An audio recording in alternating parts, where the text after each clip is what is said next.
Hey, everybody, welcome to the Turn and Burn podcast, episode 8. I'm here with Chris Licasio. I'm Jason, the owner of JR Custom Designs and the creator of Rotoboss Rotary Attachments. Um, Chris, obviously, he introduce himself here real quick. Chris Licasio, owner of House of Lasers, and also work for Thunder Laser as tech support and training and video extraordinaire, I guess. A little bit of everything, then. That's right. All right, so this episode, we want to do something a little bit different. And, you know, we've been talking offline about some different things as far as like the laser community, and laser machines and peripherals and everything for the laser industry. And we got some other guests that are supposed to be joining us. Of course, they're late as always, and you can probably guess who that might be just by me making that statement. But hopefully they'll join us later. We'll bring them in as they come in. But yeah, we just wanted to go ahead and kind of talk about how the laser world has changed, and probably at least in our time of doing this, so the past 10 12 years, kind of where things started, where they've gone, and where we kind of think they're going to be going in the future. So don't really have don't really have a set plan as to anything. Again, it's always kind of driven by the viewers. So if you have anything or any questions, just let us know as we kind of go through this. So if you're watching, thanks for tuning in. Hopefully this is interesting or entertaining or both. And we'll go ahead and kick it off. So Chris, hey, we got our guest popping in here. Hey, I'm barely ever on time for my own show. I'm shocked I made it here as early as I did. What's up, guys? What's up, Alex? yeah, How are you? We kind of figured you'd be a little bit behind. Well, right. I can get away with not having the camera up on my own show, but like when I'm coming on to somebody else's show, I feel like I need to have the webcam up, and I realized I haven't touched the thing in like, I don't know, 2 months. So I had to like get it all set up for the home office and get my background blurred so you couldn't see all my baby's stuff. It was a process. Hey, no worries. Glad to have you in with us. I don't know if you heard the intro, but we're just kind of talking about the kind of the evolution of the past 10 or so years of lasers and where they've come from and where they've gone and where we think they're heading in the future. So that is not a small topic. No. Try to cram a lot into an hour. So, but there's some really interesting assets to it, though. I mean, you're talking about these machines were very difficult to get a hold of. You were in the industry of some sort. Sign industry, trophy industry, something like that, to have one. Yeah. And now you can buy one for a couple $100. Yeah. So it's crazy at where the technology has come, but also the price level and the amount of information from people like me, like people like you that have, put it out there, because it was definitely a trade secret back in the day. Yeah. I remember one of the things that we said on Laser Everything a long time ago, way long before it was anything that resembled what it is today, was that I had a feeling that someday, like, fiber lasers and galvo lasers in general would be like, I compared them often to drill presses. I was like, this machinery used to be like this bizarre thing that you only found in factories, and now everybody has one in their garage. Like every single person has one in their garage, and we're definitely heading that way. It's the technology is being democratized, and big time, especially the last couple of years. Yeah, for sure. To the point. Well, I mean, you see a lot of it. Do you feel like it's getting flooded? How do you mean? There's a lot of people entering into it because it is so affordable without a clue, which is not bad. I mean, we all started there, right? Right.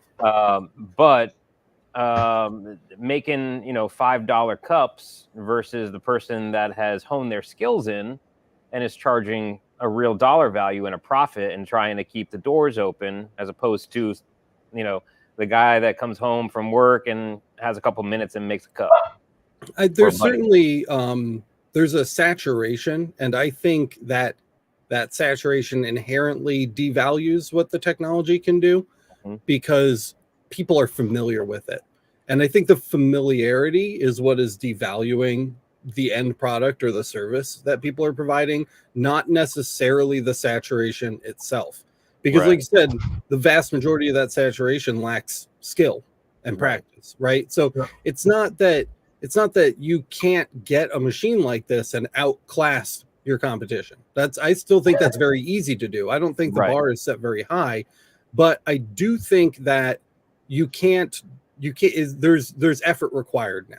You know, you have to make a concerted effort. And I think now more than ever, another piece of advice we're giving constantly on the Laser Source podcast, I'm sure you two have heard it before, is that it doesn't really pay to be a jack of all trades anymore. You have to pick something that you like doing and do it better than anybody else, you know, and that's where the success is. I think that the saturation, again, it comes with an inherent devaluing of what we can do. And that's not even necessarily a bad thing, but it does exist, and it's something you have to pay attention to. You're not novel for owning a Galvo laser anymore, so there's steps you have to take beyond that, where you know, in order to continue forward and be profitable, if this is something that you're trying to do as a business, you definitely, there's some pivoting and some thought that needs to go into your next steps. What's that? So what are your thoughts? I mean, as far as the saturation, I mean, I think it is getting there. I don't think it's quite there yet. Like Alex was saying, with so many people doing it, and like you said too, you got everybody racing to the bottom, especially with the Etsy shops and all that stuff, which, you know, make a few bucks. Hard to compete with. Good on you, but you get what you pay for a lot of times, because most self-respecting and honest laser users, I don't think, will do that. And I think part of that conversation, the takeaway would be what Alex said, was it's not a bad thing to have it saturated with mediocrity. Yeah. So in what better world can you set yourself apart? Yep. You know, besides being, you know, you got all these middle, you know, not bottom feeders, but you got these people hovering in the middle, but you set your bar here and create amazing stuff. You know, not like you said, the jack of all trades, but you create amazing, hone it in, and you make amazing stuff, what you're good at. Yeah. I think don't be the laser guy. That doesn't pay anymore. Be the coin guy. You know, when people need coins, they think of you, you know, or be the tumbler guy. Make the perfect tumbler. Do perfect 360 wraps. Like really nail that down. That's months of practice that we're talking about. But I also go ahead, Jason. What? No, I was just gonna say, you know, we're talking about back, you know, kind of the history and the current state of things. Like back in the day, I mean, if you had a 60 or 100 watt laser, you were the go-to person. Like you had it in the bag pretty much. You could do everything. You were the laser guy. Yeah, I mean, you were the guy. And now with the advancements in the technology, which makes things cheaper, plus all the people coming in, because I mean, there's, like me and Chris were kind of talking offline before this. There's so many companies just trying to race to get a dollar out of this market. However short or long lived that might be. Look at how fast that race is going, and the new X tool, I think. Yep. Yeah, and they're having, I mean, how many issues are they having with that, and the recalls or just not working out of the box? Yep. I mean, but the rush was to give out a product, to sell a product. Well, it's like Epilogue. I mean, look at Epilogue. I believe it's Epilogue anyways. They just recently came out, like probably within the last year, their first glass tube CO2 laser, to try to compete with the lower end market. I don't see much of them because the prices of them are still through the freaking roof. But you know, they've tried to enter the lower level market that they've been missing out on all these years.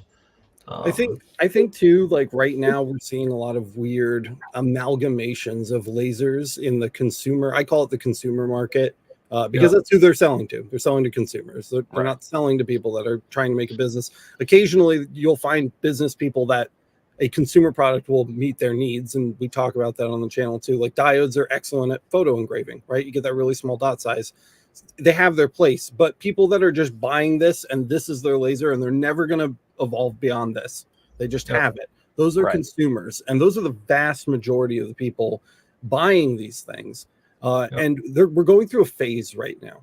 I see a phase where companies are trying, they're just throwing everything at the wall and seeing what sticks. And so the tech is constantly changing, right? We're seeing IR modules were on gantry diodes for a while, and those kind of fell off. And now everybody's doing galvo models. And at first they were using semiconductor 1064 nanometer like modules inside. Now they're trying to fit like max sources into the F1 Ultra. Everything is changing. There's a new model every 6 months, but that's not how it's always going to be. And a great example of this, if we look back 10 years, because we're talking about history today, right? Let's look at 10 years ago. What's up, Kyle? 10 years ago, the Cricut hit the market. You guys remember that? Mm-hmm. And all of a sudden, vinyl cutting was not a thing that you did in a warehouse with a plotter. It was something you did in your garage or on your kitchen counter. And that it changed, it revolutionized things.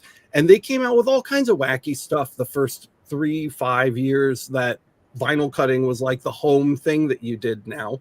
And then it kind of settled, right? When's the last time you heard about a new Cricut model? It's not because they're not making any money anymore. The market's just settled, right? They have their place. They put out their product. They've more or less perfected it.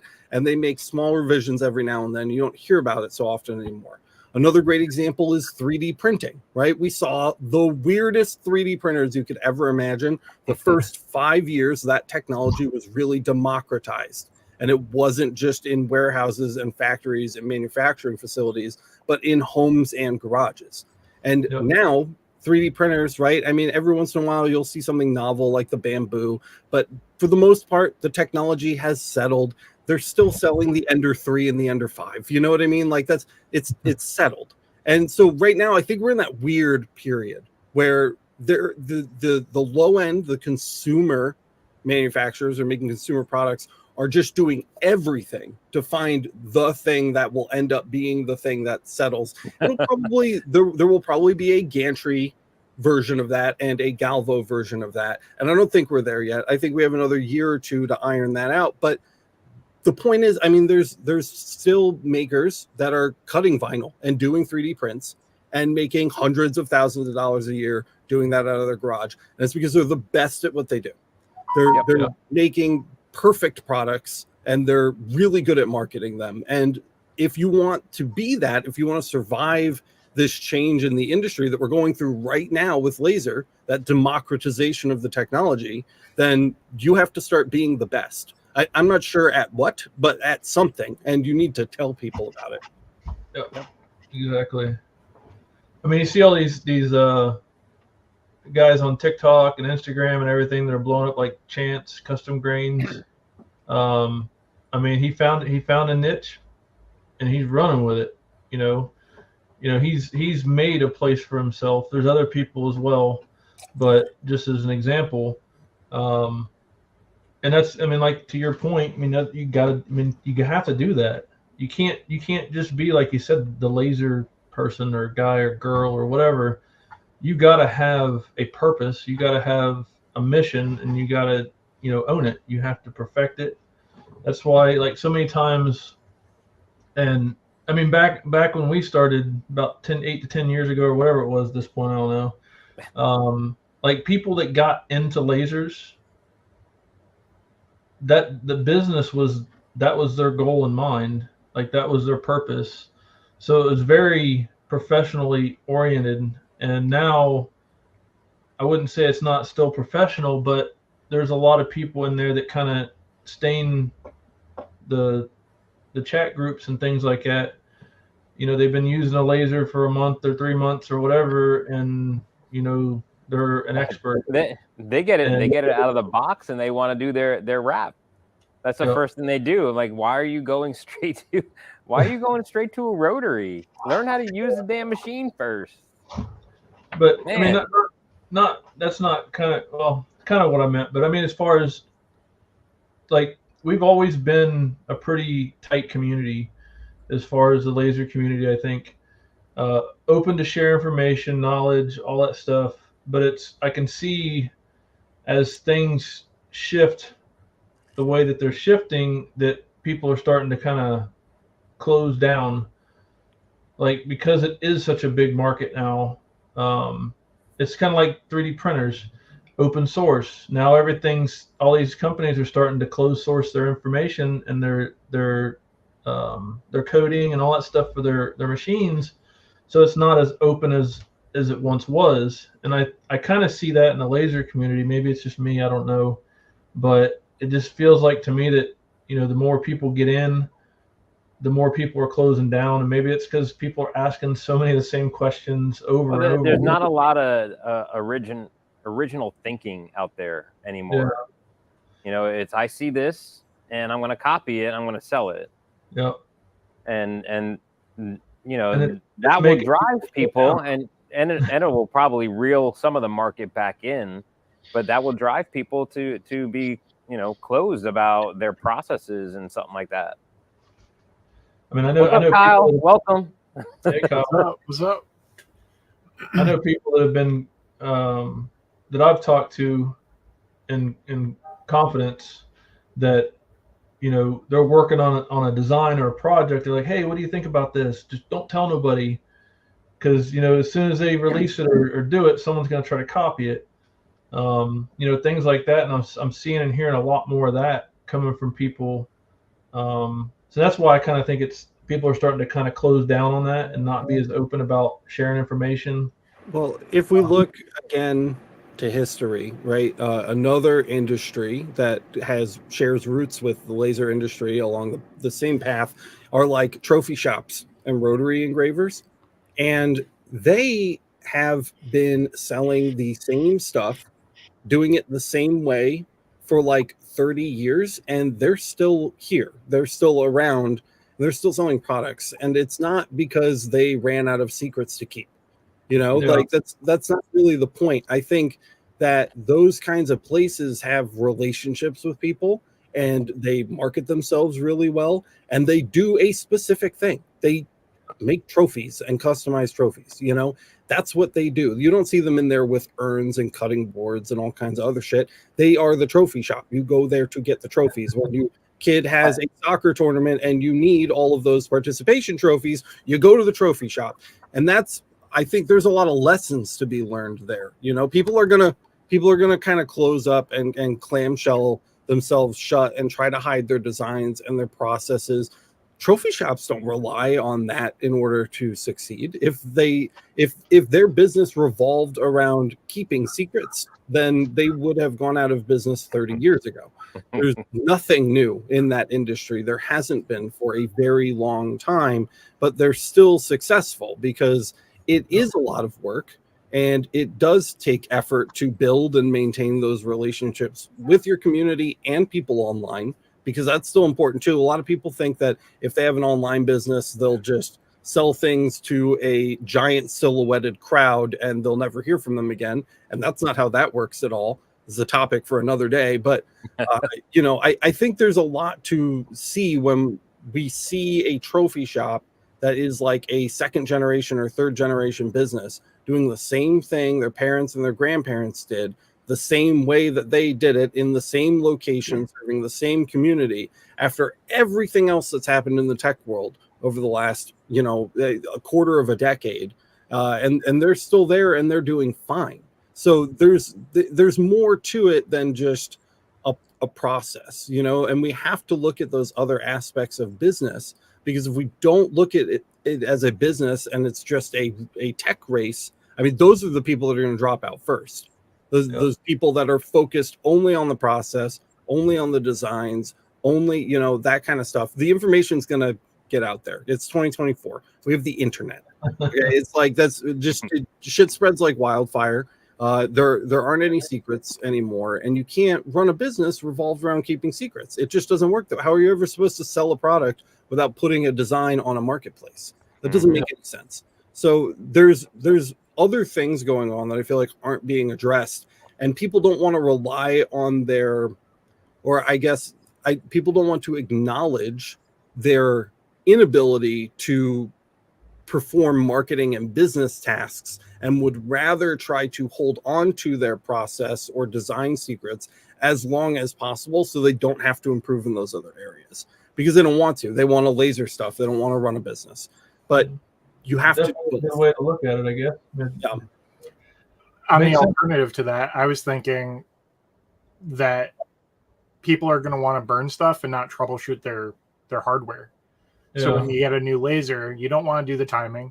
You don't want to do the offset adjustment. You don't want to do the delay timing. You don't want to do any of that. You don't want to troubleshoot power supply problems. You don't want to do whatever, right? But at the end of the day, you still have to upkeep your machine and tune all that stuff in to get a good product.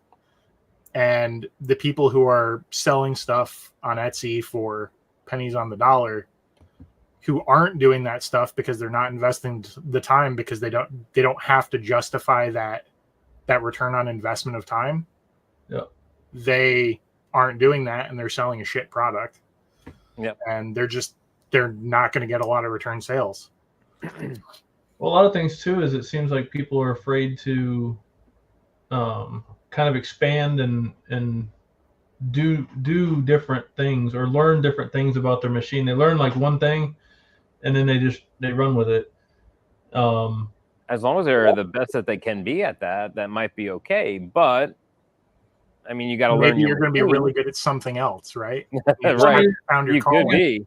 Like if all you can do is dog tags or something or whatever, really, really well. I mean, that's only going to get you so far. And with so much stuff that you can do with a laser, I mean, I get where Alex is talking about the trophy shops, but I mean, there's really only so much you can do in that area. I will say that I was asked to bid a job for baseball trophies for the end of year. Yeah. I did some pricing, and those things just come in pieces. I mean, I had no clue. I figured I could buy the tower, and it was all right. You want 3 tiers, you want 2 tiers, you want 1 tier for the different, first, second, third. No, you buy every pole. Individual. You got to buy the screws, you got to buy the bolts, you got to buy all the covers for the tiers. I'm like, no, that's okay. Yep. The trophy shop can keep that. So there is a place for that for sure. But I'm just saying, as far as like trophy shops or rotary engravers, let's say, there's a limit per se on what you can do with those. Whereas with all the laser technology out there and the different types and things, I mean, it's almost limitless in a lot of ways as to what you can do.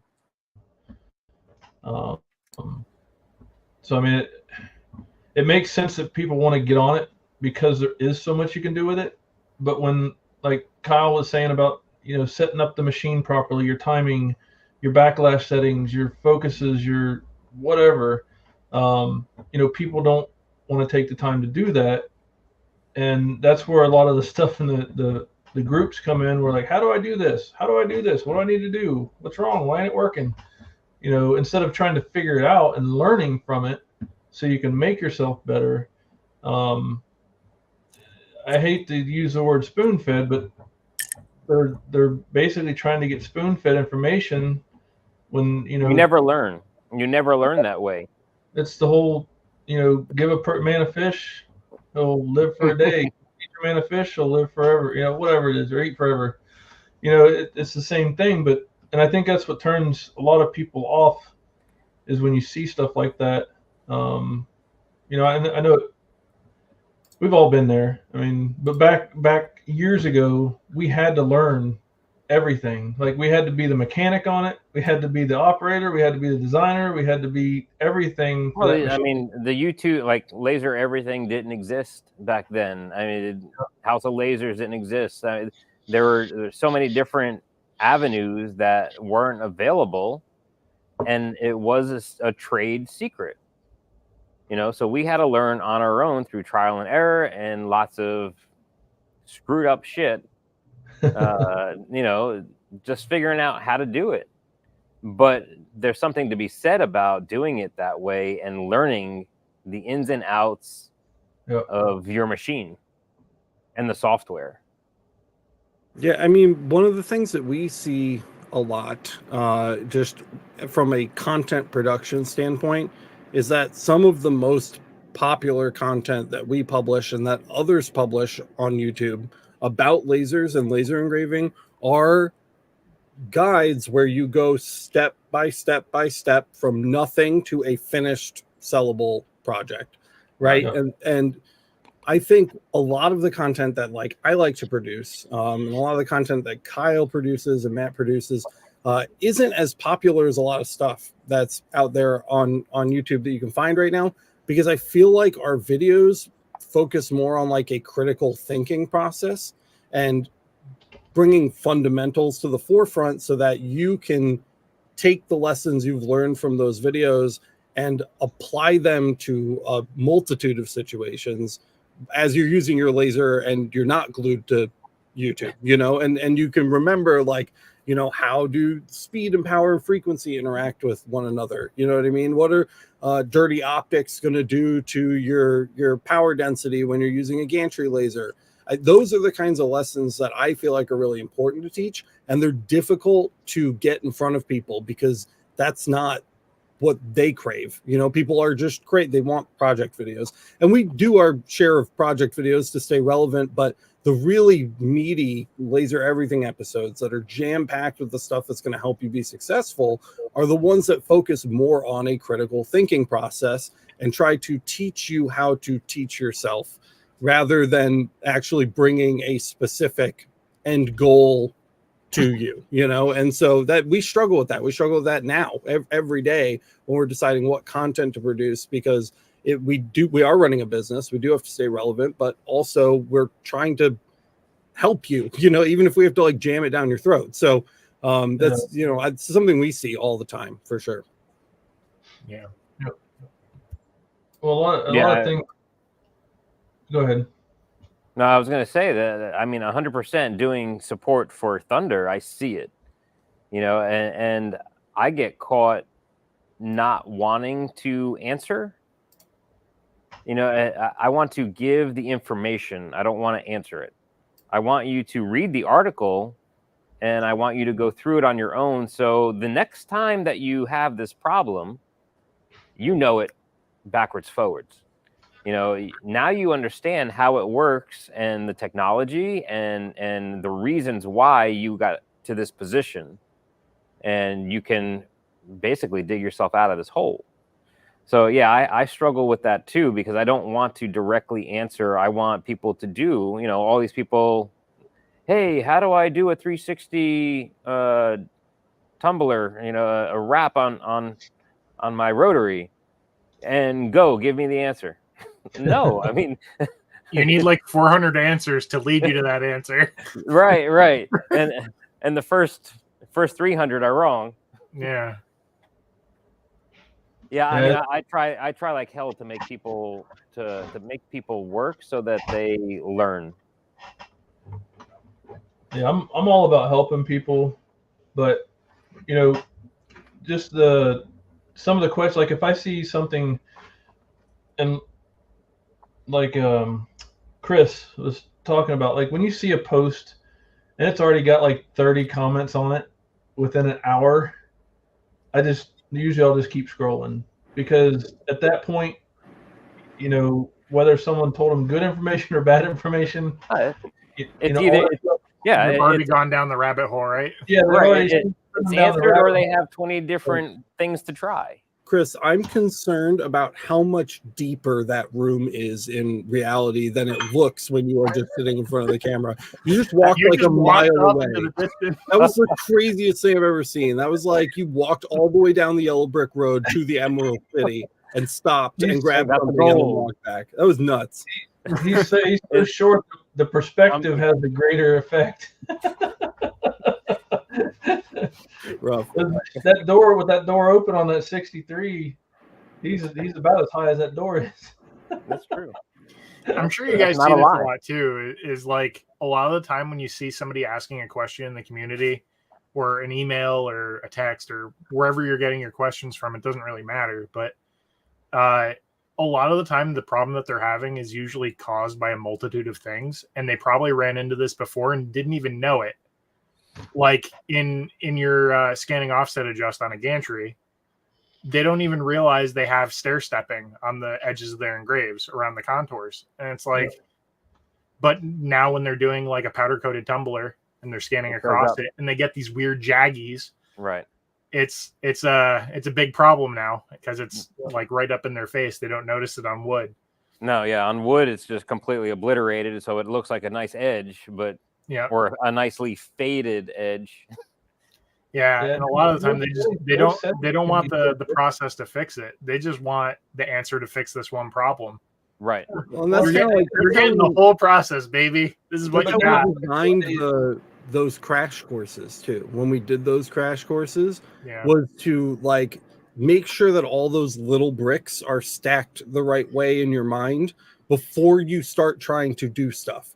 And like it seems so tedious when you're doing it because you're like, I just want to laser something. You know, I just want to like go. I want to make something. I want to maybe even be creative. But like if you don't have these just like configuration things sorted and kind of your ducks in a row before you get started, instead of making things, you're just going to be spending twice as much time doubling back to the fundamentals and the machine configuration over and over and over again each time you recognize a new problem, you know? So if I could give any advice, and I don't know how we got on this topic, but if I could give any advice to someone feeling that way, it would be like, go through your machine config, watch one of the crash courses, you know what I mean? Like read support articles and make sure that things are, you know, you can't do long division before you can do regular addition and subtraction, right? Or algebra before you can do basic math. You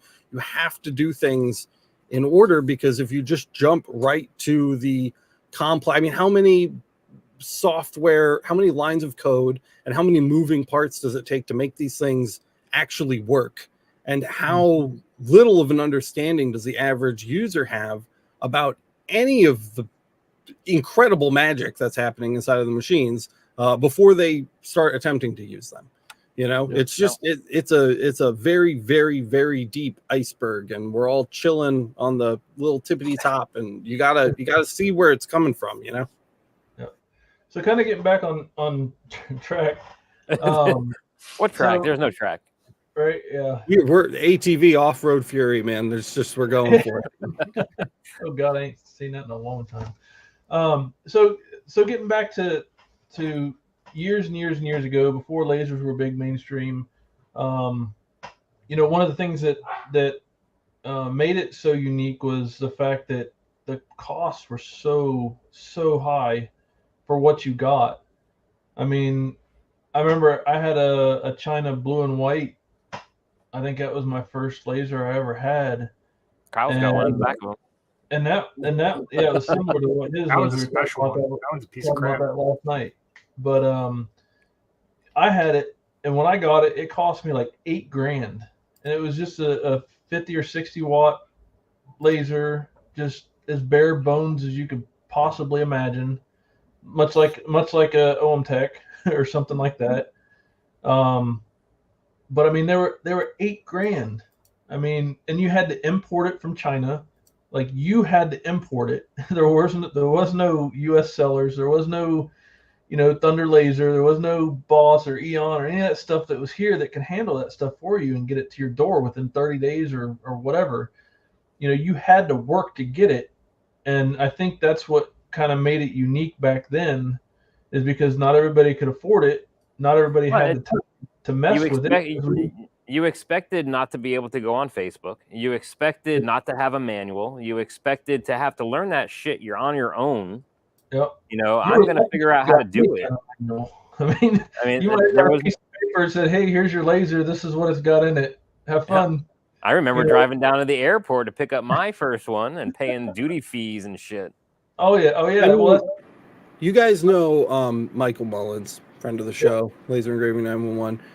When we got started, he found the guy that was selling them in the US at the time. This is about the same time. And it was a company called LMT out of Michigan. You're familiar with them. He got a 30-watt LMT Dominator, and it was $50,000. And that was the thing you could drive to Michigan and buy, and you got a day's worth of training, and then you put it in the back of your truck and you drove it home. And that was what was available here at the time. Just to share a little story, because there were a handful companies here are still manufacturing things in the US, and the laser technology was used for that purpose. But those were their only clients. They were not selling to people running businesses out of their garages. You know what I mean? Those businesses were targeting other big corporate entities.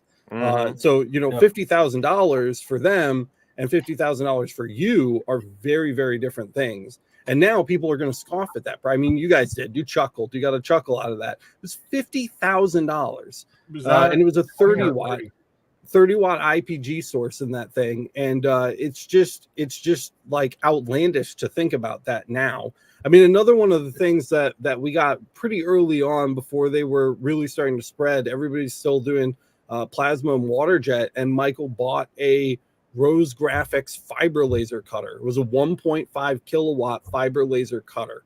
And if I go on AliExpress right now, I can find one with a like 4 foot by 4 foot bed. It's going to cost me around 32 grand. And when Michael bought that, it was $150,000.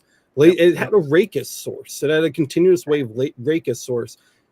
This shit is just cheaper. It's not, there's no ifs, ands, or buts about it. I mean, like huge factors cheaper than they ever were. People just don't understand how good we got it now with that stuff. And you know, we don't expect to, just like, you know, generations before, oh, you don't know how good you got it, yada yada, whatever. But you know, it is a big difference. And that I mean, even the peripherals that were around back then with the rotaries, like the only thing you had was a chuck, you know, and it was a shitty one at that, at best. The infamous hot dogs. You had the Chinese rollers and stuff like that. You had the hot dog rollers, which were really good. But you got to think too is, you know, about 6 years ago, you know, the whole cup market as a whole just took off. Like they're coming out with so many different styles and shapes and sizes and everything. It's just it's crazy. So I mean, of course, they didn't keep up with things, and you know, they kind of fell by the wayside with you know, like Rotoboss and other companies that make rotaries and stuff.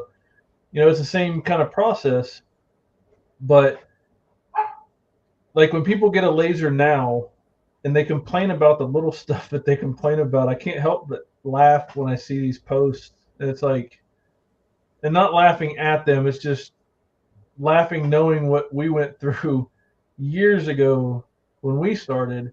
And yeah, I mean, do you know what you had to do in the past? Yeah. And you're complaining about this? Like, you had to learn.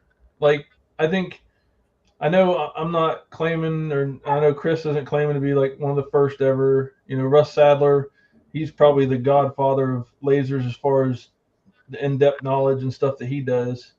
But like, we started doing YouTube and Facebook kind of tutorials and helping people and talk, you know, kind of not doing podcasts or anything, but kind of just doing stuff to help people and show people how to do things. But for us, we didn't have that. Like, we had nothing. You know, we were lucky if we could find any kind of, I don't even think YouTube wasn't even a thing back then, was it? To look back at it, Russ was actually probably one of the first ones when I started doing photo engraving. He was the first ones. He was the only thing I could find really on YouTube. And everything was brand specific. So, you know, I helped, as soon as I started to learn more and more and I understood the technology, I was helping that brand develop, you know, new users coming on board. Oh, you have an issue. Well, here's your answer. And I contributed to the problem that Facebook has today.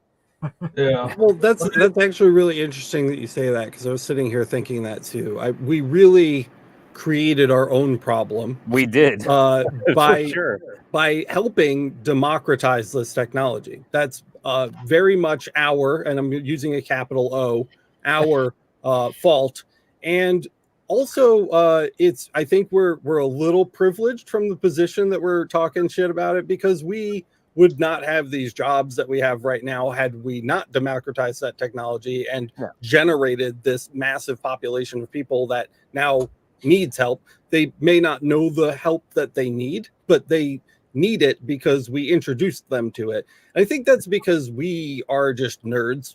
I think we're just big fat nerds. And so that kind of stuff interested us, and it was worth the insurmountable amount of time and effort it took to process that data and turn it into something edible, you know? Right.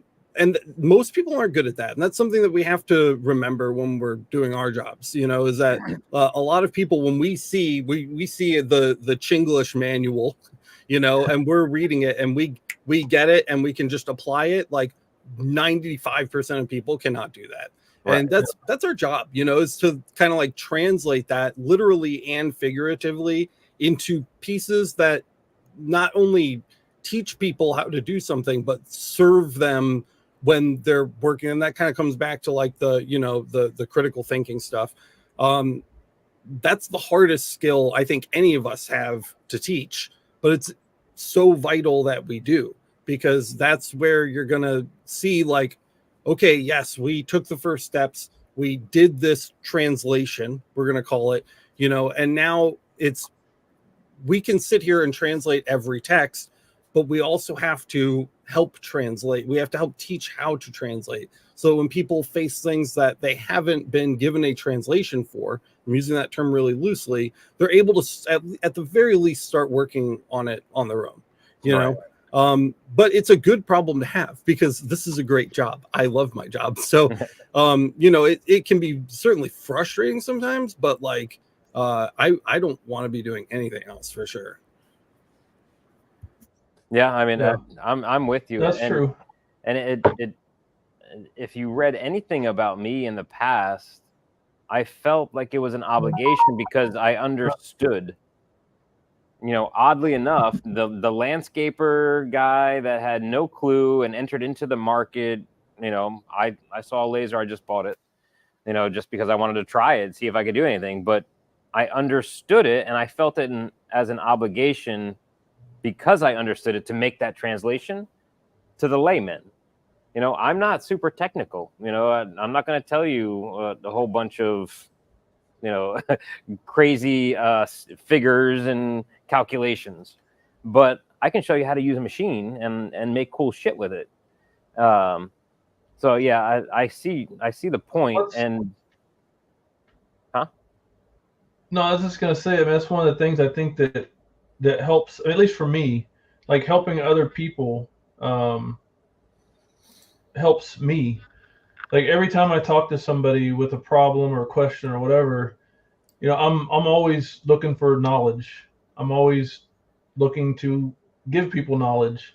And I think part of like what drives me is actually learning things from these interactions with people in different circumstances. So it's not like a one-way street kind of thing.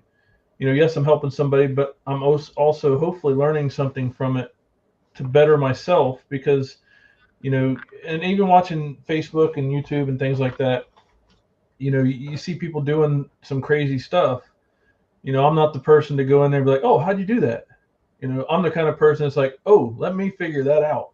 Like, let me figure out how to do it. Yeah. You know, and I think that's what a lot of people should be doing, versus trying to be told. Because I mean, in the end, it's going to make them a better user, a better. What are your settings? What are your settings?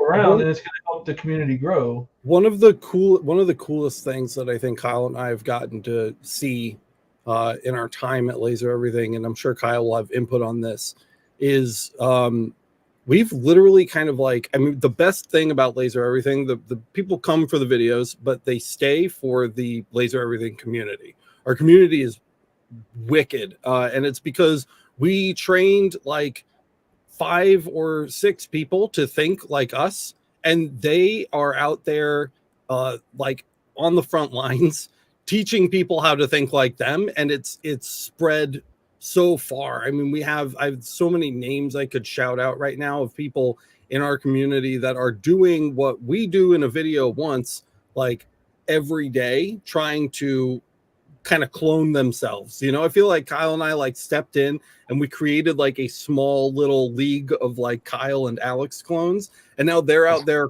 creating their clones, and those people are creating their clones, and those people hang around in our community.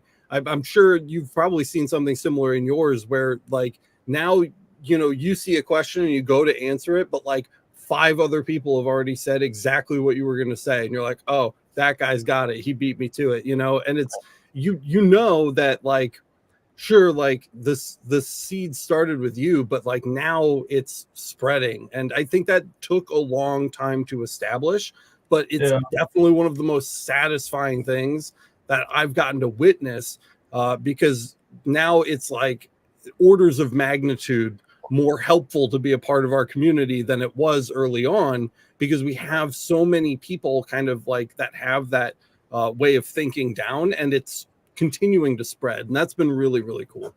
Well, people like us are kind of like the fall guys. Like if they can't figure it out, or someone can't help them figure it out, like we're the people that they come to get, I don't know, better information, or I don't know. The tier 2 escalation, right? Yeah, we're like the tier 2, yeah. Oh no. But, you know, it's cool, but also like in these Facebook posts and stuff like that, where people have like 20 or 30 comments already, and a lot of times like, I'm not gonna be able to add anything to the conversation, or you know, or you scroll down and you see the correct answer, and you're like, yeah. Well, I mean, a lot of times like I don't faith in humanity restored, because you know they've already been told all Kyle this got me. Like my favorite thing is like they put a picture, and I've mentioned this many times before. They put a picture up, that says, "Why is my laser doing this?" Okay, I'll play this game. Like, okay, what laser you got? What are your settings? You know, nobody asks questions, and those are the comments I completely stay away from, because you know you have all these people. I've had people get a hold of me after the fact that have almost completely tore their machine apart, took mirrors out, adjusted belts, pulled whatever off their machine, and they get a hold of me because I'll make a comment like, "Hey, do you still have a problem? If so, let me know. I can help you out." And they'll get a hold of me, and it's like, "Oh, thank God," you know. And Jason's like, "Did you enable rotary and light burn?" Well, no, it's like people send them down this rabbit hole. They've done all these things to their machine that was not necessary at all, and they're so frustrated at that point. And you know, I hate to see it, because it's sad, because that turns a lot of people off, because they think, oh shit, you know, I'm never going to be able to figure this out, because I had all these people tell me this is the problem, and it won't fix it, when actually it wasn't a problem, because people don't ask questions, and that's the base fundamentals. It's like with the picture that says, "Hey, what's wrong? Why is my laser doing this?" And then all these people start, "Your belt's loose, your mirror's loose, your bearings are shot, your bed's out of level," you know, without even asking a single question about what kind of machine it is. Like they could be going off in gantry land, and they're actually using a freaking galvo or something, or a diode. Yeah, you know? The pre-qualifiers suck online for sure. Nobody asked that. But on the flip side of that, nobody's putting that information out, which they need to. So if you're listening to this, please put details into your questions and stuff on social media, so we can help you. Yeah, your settings, you know, the machine that you're using, etc., etc. What you did to troubleshoot already. Nothing. I posted on Don't Facebook. lie about it. Yeah. My biggest thing, like for rotary specifically, is like, oh, my cup's slipping. Oh, I put a roll of quarters inside of my cup, and I don't have a problem, or I counterweighted or whatever. When it turns out, like I just had this one lady, she had to have done a ton of cups, because her rotary is completely covered in dust and dirt. And she put a post out saying that she's having issues with the image squishing or creating like a thick line where it's just kind of sitting in one spot.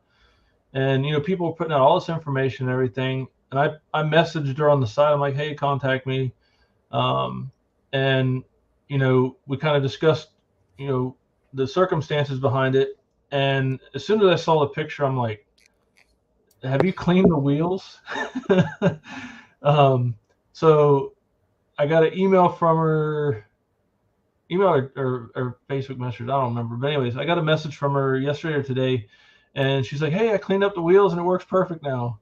I'm like, and people were telling her all this stuff, check your belts, check your whatever, put some quarters in it, put a counterweight, do this, that, and the other. And it was just something simple as like clean your wheels, like keep your machine clean. I mean, it's a double-edged sword too, because it's great that people want to help, but if you don't know what you're talking about yet, shut your mouth for a second.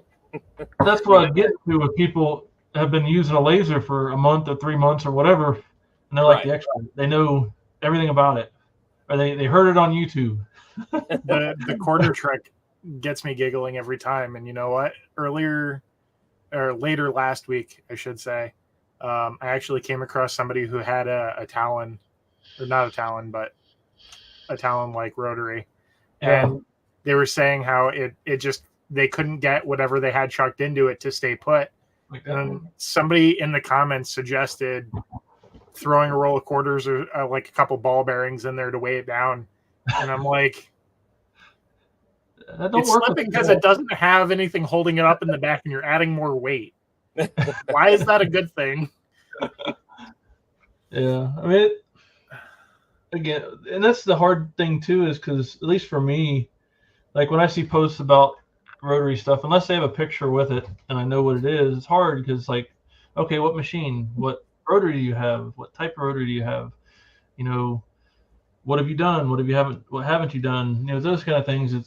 It's really hard. And it's the same thing with lasers, because we have so many lasers out there that are available.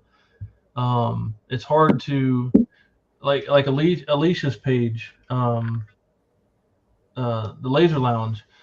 It's a conglomerate of everything laser related pretty much. And even with Alex's site and stuff, it's a conglomerate of so many different lasers. It's hard to just, like, before you knew it was a CO2, like you didn't have to worry. Okay, do you have a galvo? Now you have to be specific. Is it a fiber, a UV, a CO2, a diode? You have to be more specific, and it's harder to help in situations like that. But I don't know. I don't think there's an easy solution for it. I mean, I know, Alex, you guys do a lot with different lasers and showing off different equipment and things like that, which is awesome. But it's one of those things, is you're gonna miss somebody, you're gonna miss something. You can't possibly cover it all, at least not in the short term. So it's hard to keep up with the technology, which is kind of what this was about. The advancements in technology have grown so fast. I mean, just in the past year, you got Thunder with their new machine, the Bolt series. You got Eon with their new Red line. You got Boss with their hybrid router laser. Who else? X-Tool with their several new machines, and plus the new one, I think it's X-Tool, right? The one with the conveyor belt and stuff. Yep. Yeah, the F1 Ultra. Yeah. So you got that, and you got OM Tech coming out with new stuff. You got all these companies coming out with all this new stuff, and it's hard to keep up on, especially if none of us have used it. Like I've always prided myself as I won't interject myself with something I'm not familiar with, and that's why I've owned so many machines over the years. But it's just getting increasingly difficult for people like us. I mean, I know, Alex, you've had a lot of different stuff. Like, I mean, we're at Laser Everything. We're basically a third-party support company. Yeah. More or less. That's what we are. People come to us to get support. A lot of the times it's free. Sometimes they pay for it. That's not really relevant, but like, you have to have this. You have this constant exposure to everything, and I think part of what has made us successful in trying to help people with so many different kinds of machines that have so much different technology in them is focusing on the things that make all of these different machines the same. Because in our experience, I think, and I don't know, in my experience, I don't speak for you, Kyle, a lot of the things that people struggle with lasers are things that all lasers have in common.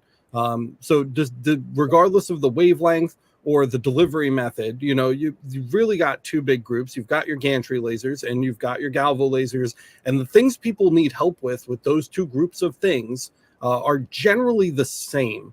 So focusing on diagnosing and rectifying those issues is a really, really good buckshot that hits the vast majority of what you need to hit. It's very rare that somebody comes to me with a problem with their UV laser that has anything to do with it being a UV laser. That one particular detail is not almost ever relevant.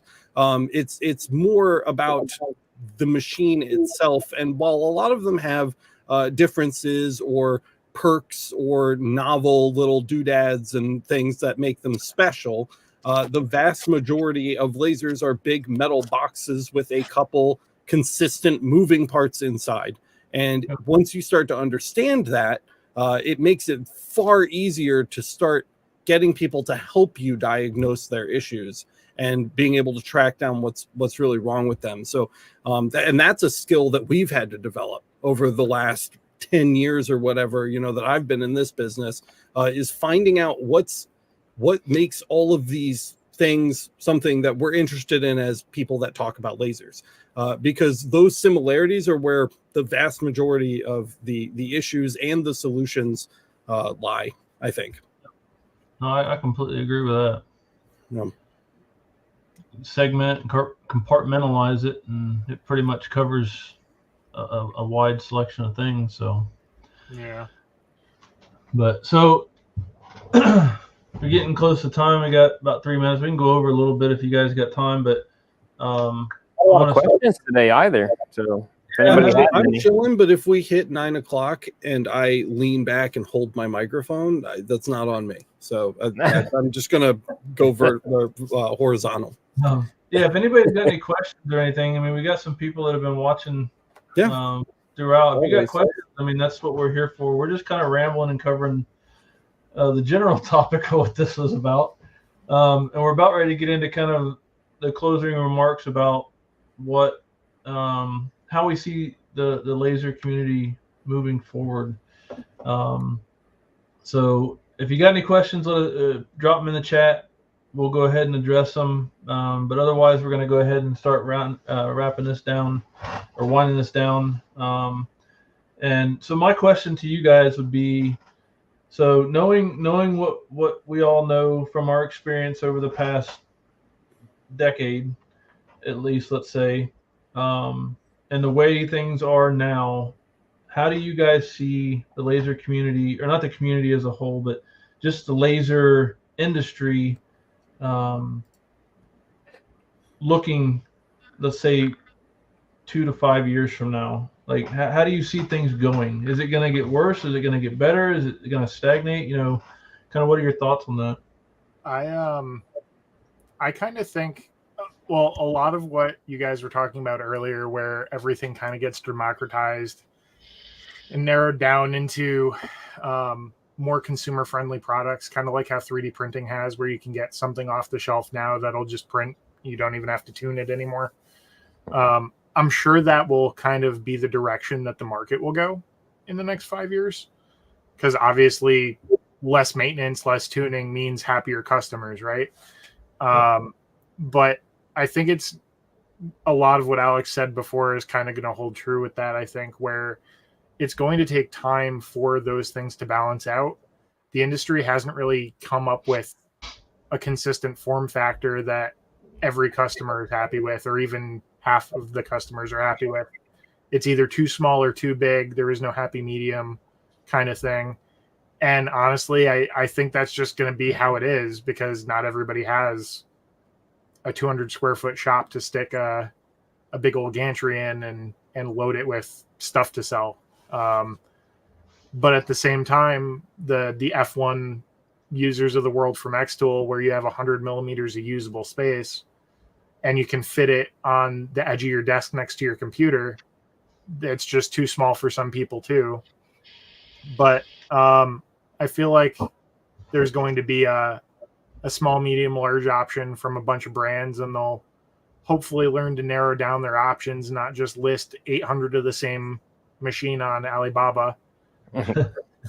When you go to some brands and they're just like, we have 8,000 of these. And you're like, cool, what's the difference? And they're like, nothing. All right, thanks. Different colors. Yeah, like it's just wild. So I feel like the more the industry understands that they can narrow down a lot of just the chaos and just list, like, even if you're adding accessories, those can be listed as accessories rather than separate machines entirely. Yeah. I think we'll see it kind of go the same way as like 3D printing has, being a kind of a related industry in that way. Once in a while, you might see a fringe company come out with something a little better, or something like that. Yeah, as one company kind of comes out with something cool that everybody wants to jump on board with, a bunch of other companies will probably figure out their own way around doing something similar, and it'll go tit for tat with the bigger companies, and it'll trickle down to the smaller companies and the people doing it in their backyard. Y'all picking on the laser pecker. Why? I know you want to talk about laser pecker. There's a right tool for every job. What do you think, Alex, before you doze off to Wonderland? Yeah, no. Doze off. I got a long night ahead of me, bro. I'm doing databasing right now. If you take anything away from this episode, I would implore you to consider, we've been talking about the history of lasers tonight, was kind of the theme of the episode. Look at the history of other tech that's already been democratized, and try to learn something from that. You owning a laser is not a business anymore. It used to be, and that is no longer the case. And if you want to have any opportunity to be successful going forward, surviving the saturation that we found ourselves in, you need to come up with a business idea in which you can use the laser as a tool to accomplish a goal or create a product. Yeah. That will be your business, not ownership of the laser. That no longer makes you unique or novel or an individual. And so it's now on you to craft a business around the tool you've found yourself passionate for using. Right? I think that will be the challenge for... Right. You are the creator. Yeah. And the tools that you use are what define. Yeah, exactly. And multidiscipline is going to be huge too, as it has been, being able to use different technologies together to create a final product, something that I struggle with a lot. That's very difficult. I'm not speaking of that lightly, but being multidisciplinary and being able to use a multitude of technologies and techniques and methods to create something special, that alongside the fact that you have honed in on a business idea that uses your laser as a tool, and the laser is not the business in and of itself, will be critical for those who succeed to accept going into the next 5 years. It's going to be massive. So that would be my advice / foreboding warning to you guys out there. I really, really, really think that's going to be vital going forward. I agree. It's kind of like hand tools. If anybody uses hand tools, like Craftsman and Snap-on used to be it. Now you got Pittsburgh, Icon, Cobalt, all these. So everybody's got them, and the laser community is kind of the same way. It's what you do with them or how you use them is what's going to set you apart. Kind of like what you just said, Alex.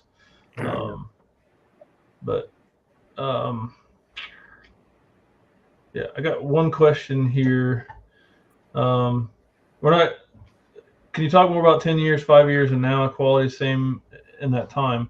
So we can touch on that real quick. My opinion on that is, 10 years ago, everything was made in China. Like the quality control wasn't there. It was all regulated and controlled and basically done by China, except for, I don't know how long Epilogue and all them have been around, but for the most part, everything you had was China. There was no U.S. quality control like there is with the U.S.-based companies that we have now, I don't think. So the quality of the machines, the components, they have advanced, obviously, with technology, different stepper motors and drivers and controllers and all that stuff, which has pretty much been the same. Arita's pretty much owned the business since as long as I can remember. But like the quality, no, it wasn't the same as it is now. Some of the lasers are still the same as they were before. They just got a new name on them. But a lot of companies are starting to innovate, like X-Tool and, again, Eon, Boss, Thunder, all these guys that are big in the market. So the quality has kind of followed the technology, I guess, or the times. I mean, even so much as just, for instance, rotaries. When we first started out, all our rotaries were completely plastic, cut from acrylic and 3D printed. And now everything is all metal, machine milled, anodized, all that stuff. So we've kind of, and much like the same aspect, I think, goes, and correct me if you guys feel differently, but I think the lasers have kind of done the same thing for the most part, more large in part to the fact that there's so many competitors out there now. They're kind of forced to up the game in some way via quality, precision, details, things like that, that I think have made things better from what they were 10 years ago leading up to now. So I don't know if you guys have any input on that at all. Yeah, actually, this is like, oh, go ahead, Chris. I was going to say, you mentioned earlier the 30 watt laser that costs $50,000, which now you could probably get for two. Literally. Yeah. And now you have light burn support, or light burn if you have the right controller card, you're good to go. I mean, between functionality, the cost, and build quality, I think things have changed exponentially compared to the way they were 10 years ago, at least. Yeah. 5 years ago, we were probably on the cusp of the change, and now we're seeing crazy prices, crazy features. It's a good time to be alive. This is just a tiny bit aside to what we're talking about, and it's something I feel really passionate about, and I could do an hour-long episode on this topic with you guys. But do you remember Oriental Trading Company? It's a little magazine. You get it. It's full of fucking inflatable flamingos and fucking party poppers and shit. Yep. That was Chinese manufacturing in 2004.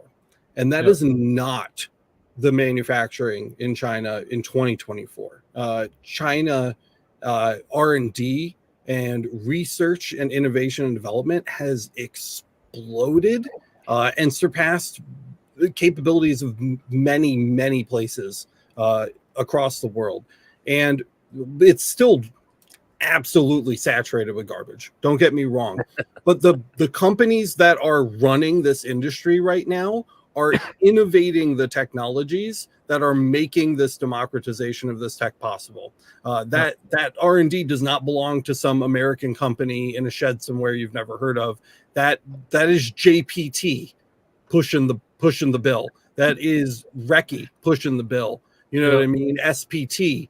Those guys are like seriously advanced companies now, and they're doing stuff that we haven't seen anywhere else in the world.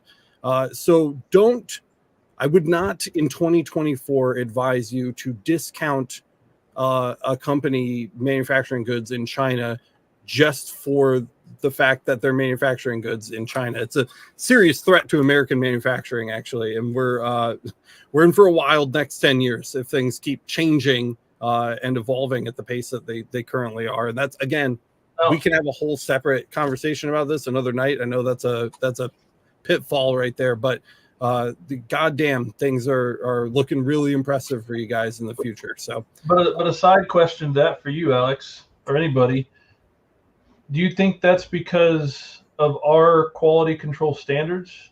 Like, I know for me personally, like my manufacturer is in China, but I hold them to a higher quality standard than what they would do if they were making the same machine.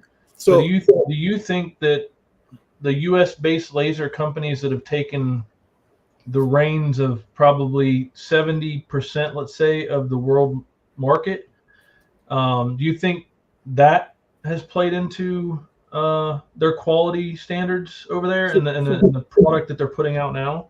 In the US, we're used to this whole like designed in California, manufactured in China kind of thing, right? Where we see these blueprints and designs for chips and stuff being created here and then sent with a spec to a Chinese manufacturing company where the product is then manufactured, then it comes back, it gets QA'd, and then they import it. We're used to seeing that.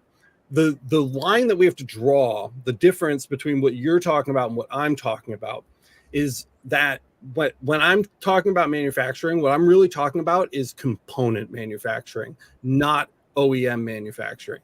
So OEM would be like Thunder Laser, right? So they're buying components from 50, 60, 70 different companies, and they're building a machine with it. The process of building the machine and passing that through a quality assurance system that's effective both in the East and in the West is very different than the manufacture and design of the components that are being used to build that OEM product, which is entirely in the hands of the Chinese companies. And that manufacturing process is improving. So they're different work. Chris, you probably kind of know what I'm talking about here because you're with Thunder. So I mean, like just the building blocks that we are making these things out of and holding to certain standards, those individual building blocks are rapidly improving. And that is something that China's been doing really well lately. So one of the things that I was going to add to the way that I see it going is RF. I see China, or at least Thunder, probably going to be putting high power RFs into some of these machines that you see the CO2 in. Longevity, no issues, no halos, probably better shipping stability too. Shipping, no kidding. They're heavier, but they don't shatter. Yeah, and they don't shatter. That's a really, really good example is like RF tube manufacturing, right? And design. Davi is going to start giving companies like Coherent that have been king forever a run for their money. And it's not because somebody in the US is pointing and telling them what to do. It's because someone's got a fire under their ass and they want to compete with the American manufacturing of components that have traditionally only ever been manufactured in the US. Look at the Bolt, for example. Yeah. Who would have thought for $5,000 you can get an RF tube? Yeah. In a machine of that quality. I mean, that when they announced the RF tube alone, let alone the machine. Right, exactly. Yeah, I mean, when they announced that, we were all like, but how? I mean, are you going to be losing your ass on it for the first couple of years, or how are you making that happen? But we're in talks with a Radeon. We're in talks with Kurt. Which one? SPT. Simrad Coherent. Makes tubes. Coherent. I mean, I can tell you that you're probably going to see a 63-inch machine with probably 150 RF tube in it. Well, yeah, and a lot of that is because the Chinese manufacturing improvements have enabled companies like Davi to compete with things like the Coherent J series. Right, where you're seeing 100, 200 watt RF tubes that used to only be available in manufacturing. And a great example of that is one of our longtime partners, Mactron. They're a pretty big manufacturer in China. They have just switched from using Coherent tubes to comparable Davi Chinese manufactured tubes. And until they had made that switch, they were literally buying Coherent sources that were manufactured in the US, importing them into China, building the machine, and then exporting it to the U.S. That's we have those though. We have those too. Yeah, I mean, I've got one behind me. Yeah. It's crazy, and why? You know, and that's what I'm saying. So I think that's going to be something over, especially the next 5 to 10 years. A lot of companies around the world, not just in the U.S., Germany too. IPG is taking it really hard right now. They're going to be facing some stiff competition from natively designed Chinese products, and that's something that I'd be keeping an eye on, because that's changing, and costs are only going down on top of that. So the other piece of that too, just adding to the quality and kind of economies of scale, there's like tens of thousands. There must be tens of thousands of laser manufacturers on Alibaba that are assembling machines, right? And the quality of that is so varying, where you have this guy in his garage, which we all start somewhere, right? But you have this guy in his garage who just has $2,000 to spend on a laser, and 6 to 12 months ago, that was probably a fire trap, because the company probably didn't do the QC on it. They didn't wire it up in a good way. They probably pinched wires in the thing when they closed it up, and they probably didn't run that before they threw it in a crate and shipped it across the sea. Like, but now, like, a $2,000 laser is attainable. It's not even like something to raise your nose at. Like, it's not a big deal to hear about that anymore. No, I agree. But there are companies like Maxtron and Wisely, and there's a bunch of them that they raise the bar for quality, and they stick around on services like Alibaba and AliExpress and their own site, where you're going to get kicked off of those marketplaces if you're not keeping your customers happy, or if you're not resolving problems in a timely manner and not forcing the marketplace to get involved. Whereas that's why you're seeing, like, every other laser manufacturer with a random user tag with 3,000 numbers behind it, because they didn't have an account long enough to modify their storefront name, popping up to try and sell a laser for $1,500. It's just raising the bar. So the companies that are sticking around for the last year, 2 years, 5 years, 10 years, the longer they stick around, the higher the bar gets raised for those companies that are just trying to make a quick buck and get booted off a marketplace.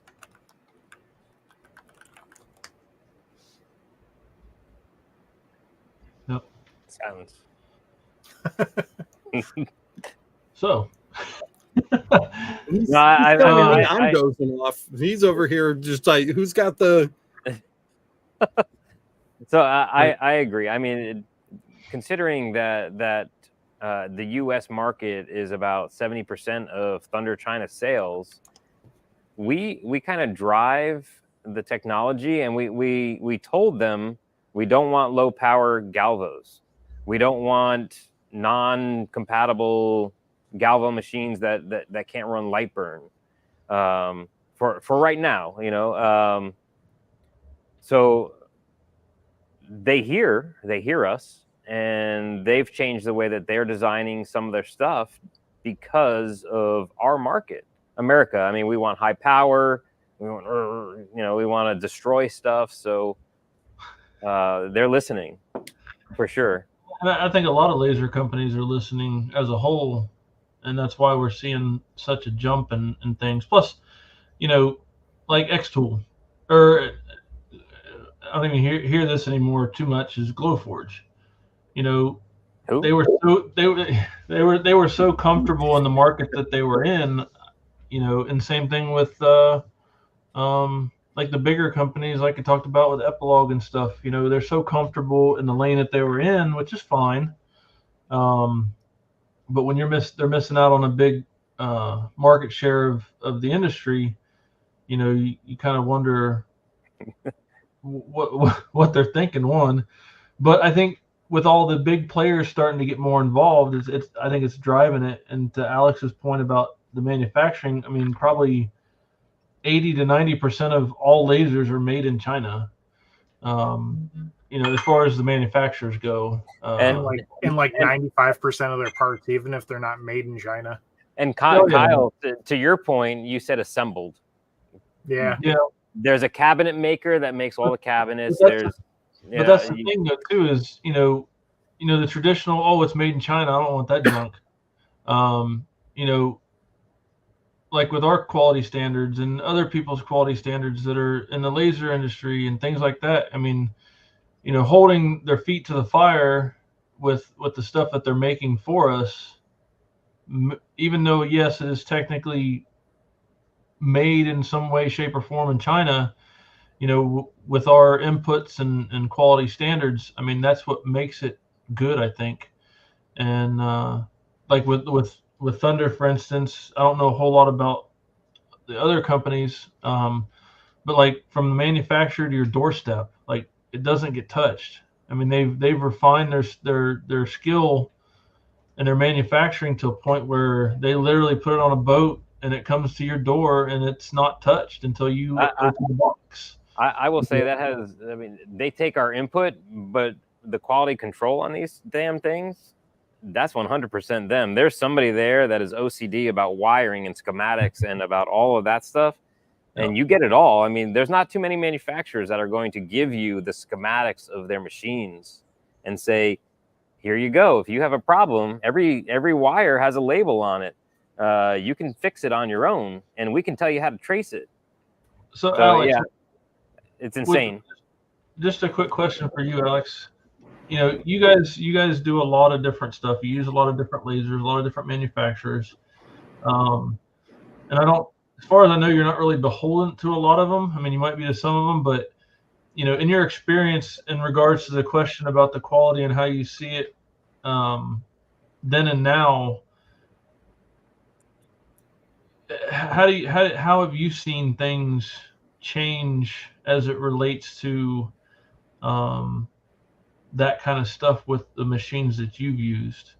Yeah, I mean, so we call ourselves laser agnostic over at Laser Everything. We try to get everything in front of us, you know what I mean, and put our hands on as much as possible. And I think that there's a marketing shift that's happening, and there is a manufacturing shift that's happening. And the manufacturing shift we already talked about. Yes, the machines are improving overall as machines, but I think it's due to an improvement in the component manufacturing. The things that we're building these machines with are getting better. The drivers are getting better, right? The motors are getting better. The lasers themselves are getting better. And so we're seeing that. But the other thing that's going on is a marketing shift. The laser industry that we are experiencing right now is a generation or two after a generation of laser machines that were designed and developed in China for Chinese customers. And China's been going through a massive manufacturing revolution. They make everything. 90% of the shit in my room right now was made in China. And I'm sure that a very large number of it has some kind of laser mark on it, whether it's a barcode or some kind of serial number or something. The back of my monitors, the pads on my little mixer over here. I mean, all of it. Those were marked in China by Chinese companies doing manufacturing that has nothing to do with lasers. And so those companies that were doing the manufacturing to make all of this crap in this room, they were buying lasers long before we were, so that they could get their manufacturing facilities up and running. And now that China has seen that there is an interest in this industry in the Western market, in the US specifically, they now have to shift gears and take the core technology that they've been building for manufacturing clients and turn that into something that small businesses, entrepreneurs, medium-sized businesses can actually afford and use effectively and efficiently. There's a reason that EasyCAD 2 has existed and been sold with these machines since literally 1997. That's how old that software is.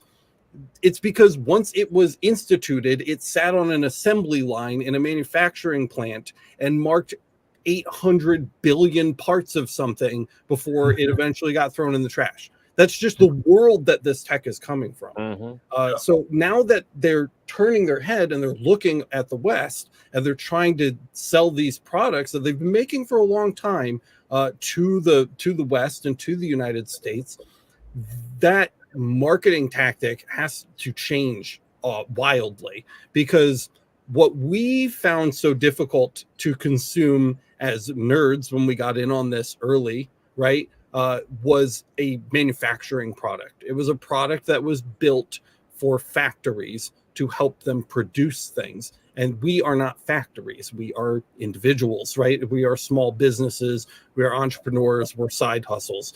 And so we're right, I think, dead smack, and this goes along with the democratization of the technology that we're talking about. We're right dead smack in the middle of a paradigm shift in the marketing of this technology. And the marketing has everything to do with how a machine looks, what software it's running on its front end that users are interacting with, not factory workers when they check it once a month to make sure that the fly marking is still doing what it's supposed to be doing. You know, like it's a very, very, very different landscape, and they're just starting to adjust now.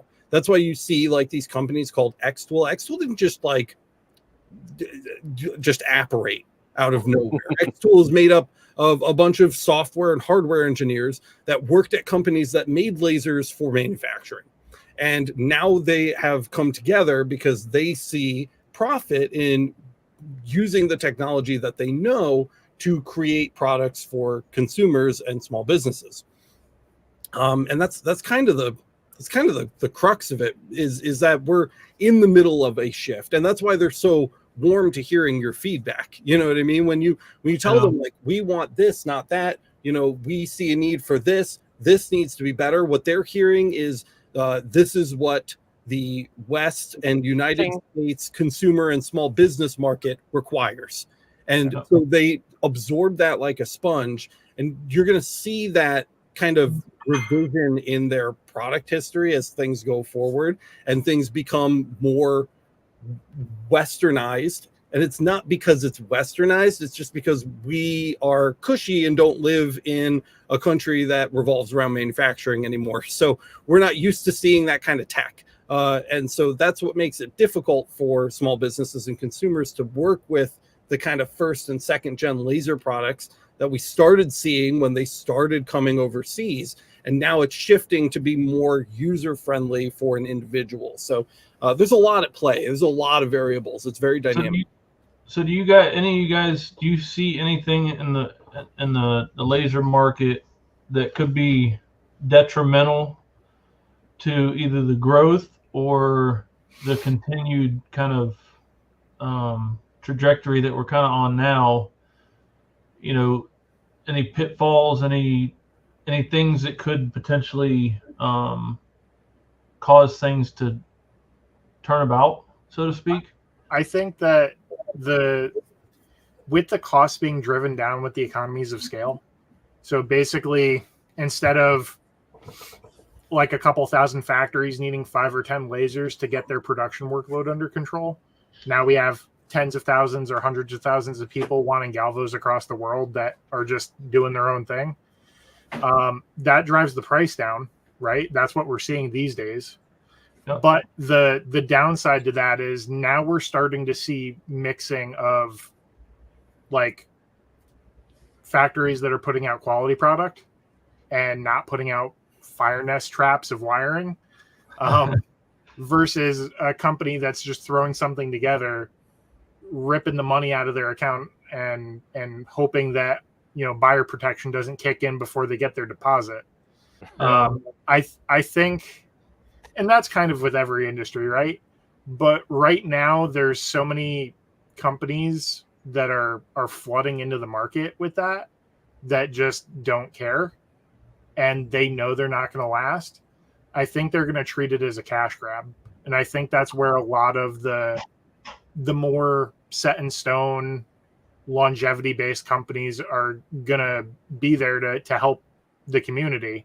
But the problem is that's going to sour it for a lot of the people that get smashed by that. Yeah.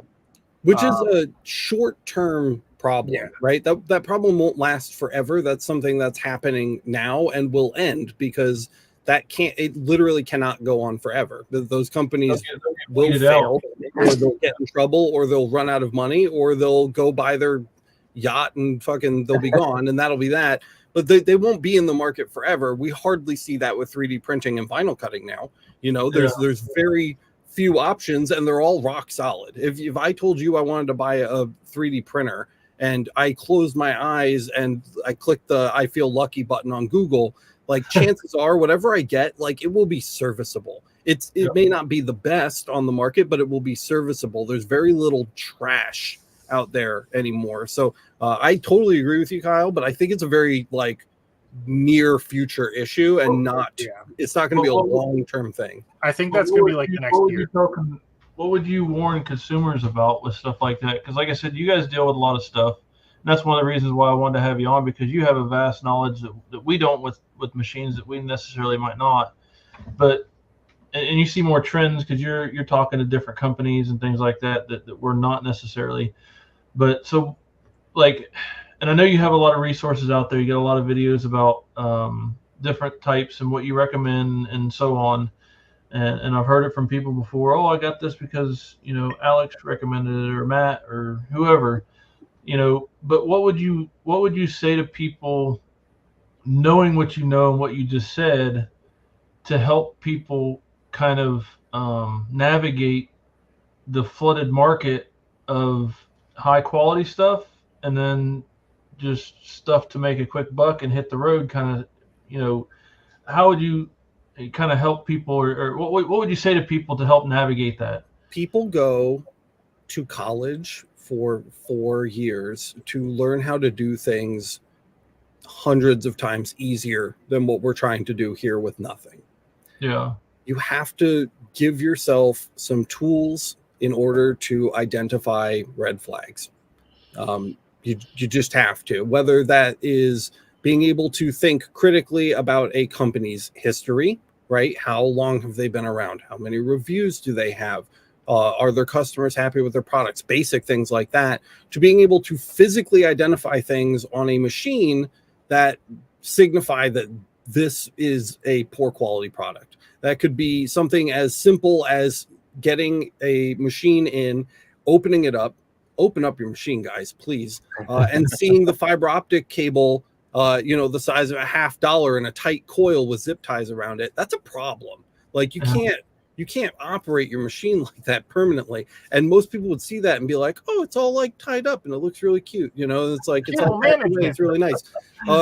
There are things that you need to be able to look at and see and be alerted by it. It has to make you feel something, and that comes with experience and knowledge, and that's a lot of stuff that you're only going to get from guys like the four of us who have been around the block, and we've seen the good stuff and why it's good, and the bad stuff and why it's bad. I will literally recommend people to buy any machine that isn't a dumpster fire if it meets their needs. We're, like I said, we're laser agnostic. I will recommend anything to anyone that meets their needs, that isn't a flaming bag of poop. And shout out to the blue poo back there, Kyle. So pile of crap. Really, it's about just identifying things. Popular companies are popular for a reason. Generally, I think that is a good rule of thumb. If you see Thunder Laser selling a machine for $5,000, and you see a white and blue machine on eBay and it's $2,000, and it's the same 63-inch bed, there's a problem. The sum of the parts has to be equal to the total value of the machine, if not more, right? And so we call that the laser litmus test. That's kind of like an internal phrase we use around here. If you look at all of the components of the machine and add up the prices of them, and the machine costs less than that, especially substantially less than that, that's a giant red flag. It's not a deal. It's too good to be true, and you're throwing your money. They're cutting corners somewhere. Something is not adding up, whether it's QA whether it's assembly time. They will literally get these guys building these things down to like the second to shave pennies off of the price because the margins can be so thin on them. So it's really important to make sure that whoever's there is being paid well to wire your machine up. You know what I mean? Whoever is installing your laser source is paying attention to what they're putting into it. There's a ton of bait and switch out there where you'll pay for a 60 watt M7 M-R and you'll get an E M7 M-R. Most people would never, ever be able to tell you the difference between those two sources. And honestly, they probably wouldn't notice. But when you're making the purchase, we're talking about a $3,000 difference between the sources. So there's a lot out there, and it is very complicated. There is a lot to know. There is a lot to prepare yourself to make a laser purchase, especially if you're looking for something that's going to be more production and less consumer. You can always go to Xtool. You can always go to Xtool, kick in the front door, grab whatever, and take it home, and you're going to be happy with it, because that's what they do. They build consumer machines that are perfect and the same every single time, and you bring it home and it does exactly what they say it does, and that's it. But once you start stretching your arms out and you're looking at the bigger stuff, that's where you're really going to start stepping on landmines if you don't know what you're looking for. And unfortunately, that's just like, I don't have hours to do that for the people that are watching right now. I'm sure you guys don't either, but there's hundreds of thousands of videos on YouTube, you know what I mean? Take some time away from your project video watching and watch some videos about the fundamentals, learn how a laser works, why it does the things that it does, and why it requires the parts that it requires to get the beam where it needs to go to burn the stuff. Like, that's the kind of stuff. Once you have a basic understanding of that, those red flags will start popping up. You'll start seeing them without somebody telling you that you need to be looking for them, and things will just kind of fall into place. And that's a time commitment. The flip to that too is if you want to skip some of those steps, and there's a lot of people that do just blatantly, and that's okay. I get it. There's just only so much time in the day, but there's, it's one of those, like, you can have it easy, you can have it cheap, and you can have it good, and you can only pick two. If you want to skip the homework end of it, and that's okay, just expect to pay more to get a good thing. Yeah. Or you're paying less to get not a good thing, kind of thing. Yeah. If you have time, then you can save money. And if you have money, you can save time. So you have to invest something. You have to make an investment. If you don't invest anything, that's how you end up with garbage. But that's and then you end up losing time, money, and everything. So. Yeah. So definitely. I mean, there's a huge advantage to having a surplus of time, because you could certainly teach yourself everything you need to know to build or mod out the perfect machine that does everything you want it to do, and spend very little on it. Or you could buy a Thunder and it shows up and it's perfect. But you're going to spend twice as much on the Thunder because somebody did all of that sweat equity for you. So it's really a balancing act there. So that's a really good point, Kyle. Really, really good point. I didn't even think of that. Chris, you got anything to add to that? No. I'm good. They pretty much hit it. Anyways, we say all that to we're going to wrap this up. We're an hour and 40, which is a lot longer than we plan on doing. So a little bonus content. So we can go around real quick. Anybody has any closing remarks, feel free to speak your piece, and we'll call it a night. No, I think it was a good show. It's a great show. If you don't know who me and Kyle are, come visit us over at Laser Everything. It's dope. LaserEverything.net. Go ahead and plug your stuff. I put your little... Yeah, I mean, that's about it. There's links on the website. There's links in the description, apparently. So just go to LaserEverything.net. We've actually just remapped our site. So we have the new settings databases up there. So if you want settings, instead of asking somebody for them, just go to the site. You can find someone with the exact same source as you who's uploaded settings, or if you have some really good settings and you want to share them with the community, you can upload them there. It's free for everyone. I also just added like 100 laser source manuals to our file database. So if you're looking for the manual for your laser source for some reason, check out lasereverything.net. We probably have it now. I've been trying to kind of get them all in one place because some of them can be really hard to find. So just some free stuff that we have over there. And then, of course, we're on YouTube and we have like 800 videos about lasers. So if you haven't seen it, go check it out. That's it. Just Kyle, 800. you got anything? That's it, man. Always a pleasure hanging out. You guys are awesome. Absolutely. He's awesome. And yeah. The next time you want nerds to talk for an hour and never shut up, just invite us back and we'll be happy to come back and do it again.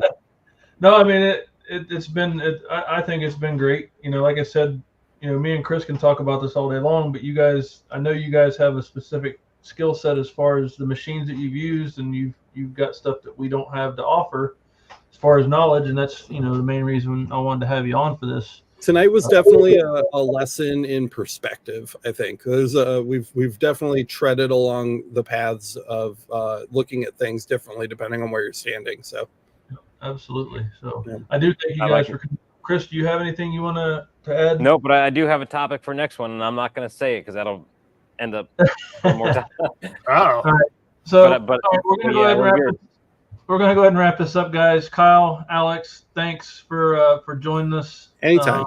Thanks for having us. Episode. Hopefully everybody that is watching it or is going to watch it will get some good information out of it. I know we kind of jumped around chasing squirrels, but hopefully the information we put out is pretty good and is helpful to somebody. So again, thank you guys for watching. If you guys have any questions, leave them in the comments below. We'll get to them if we can. We can also be reached on Facebook.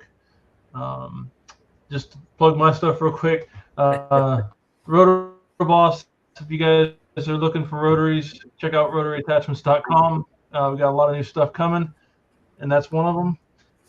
And then, you know, stay tuned. We'll have more information. And I promise, Alex, when that comes out or when I announce that, your podcast will be the first one I do it on. So That'll be great. You guys will be the first ones to. You know, we love having you over there. Chris, you need to stop by sometime. I don't think you've been on, man. No, I haven't. Come on by. Let me know. We will. We'll connect. All right. All right, guys. Thanks for watching. We'll catch you in the next episode. Have a wonderful night, and we'll see you then. Have a good one. See you guys.